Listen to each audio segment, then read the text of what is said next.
Ahida mga master. Magandang araw sa inyo, magandang gabi, magandang hapon sa inyo kung anong oras nyo man ito napapanood. Usong-uso ngayon na nakawan ng bisikleta, kaya nako, tayo ay mag-iingat. Lalo pa maraming kawatan ngayon ng bisikleta. Mamahalin man o mumurahin ang inyong bisikleta mga master, dapat iniingatan natin yan. Siyempre maraming mapagsamantalang mga kaibigan natin. So ngayon sa episode na to, ipapakita ko sa inyo yung mga pwede nyong gawin, pwede nyong bilhin, pwede nyong palitan at pwede nyong ikabit sa inyong bisikleta para iwas tayo sa disgrasya. Kung interesado ka rito, standby ka lang. Ako po si Papa Jack at narito ka ngayon sa Bike Talk with Papa Jack.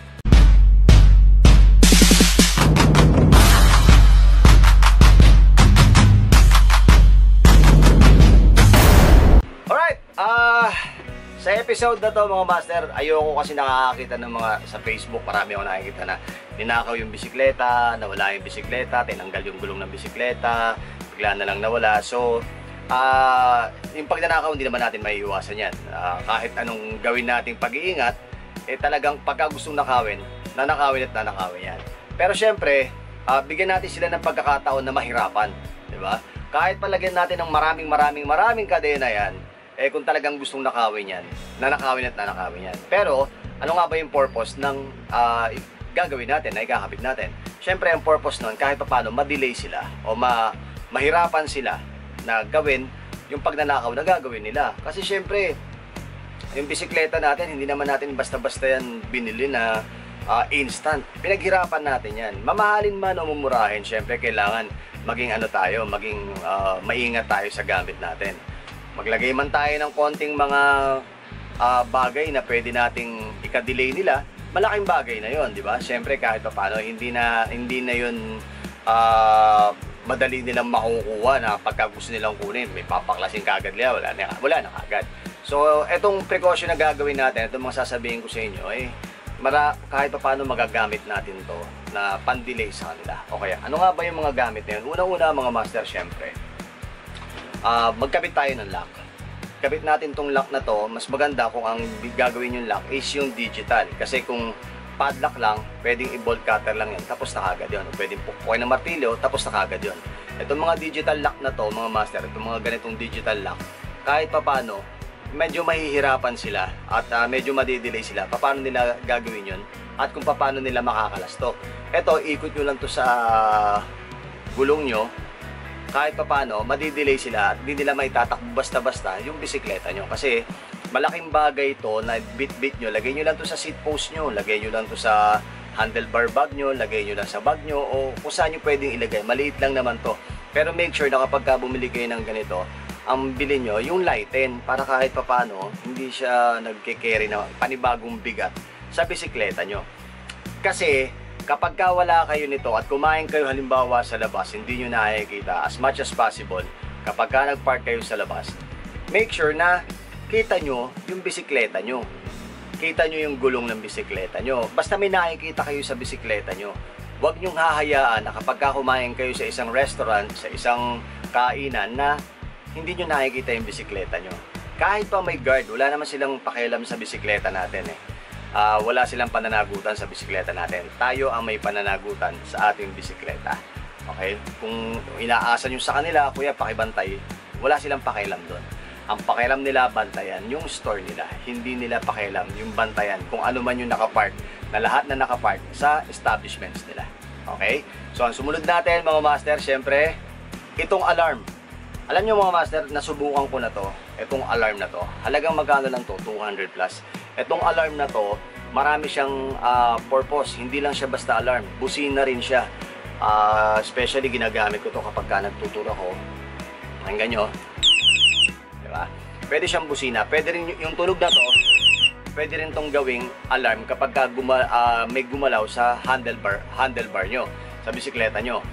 Kakabit mo lang to kahit saan sa handlebar, kakabit mo lang siya, then kapag ginalaw yung handlebar at hindi ikaw yung gumalaw, maririnig mo yung tunog. Pero syempre, gaya ng sinabi ko, as much as possible, nakikita nyo yung inyong bisikleta kung saan kayo magpapark. Maraming iba't ibang mode to. Kaya, hanapin natin ibang mode.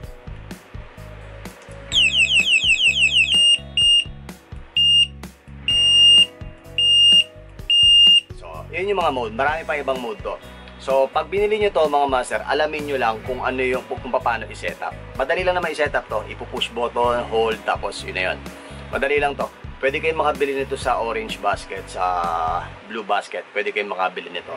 Tawag dito, safety alarm and busina eh. Hindi ko alam kung ano yung tinype ko nung nabili ko to. Matagal ko nang gamit to.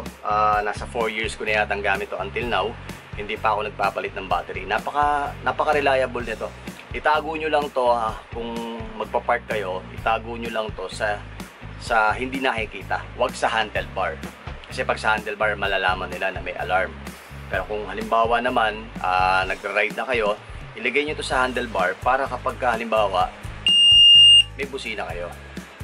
May mga tao sa bike lane, meron kayong busina. Diba?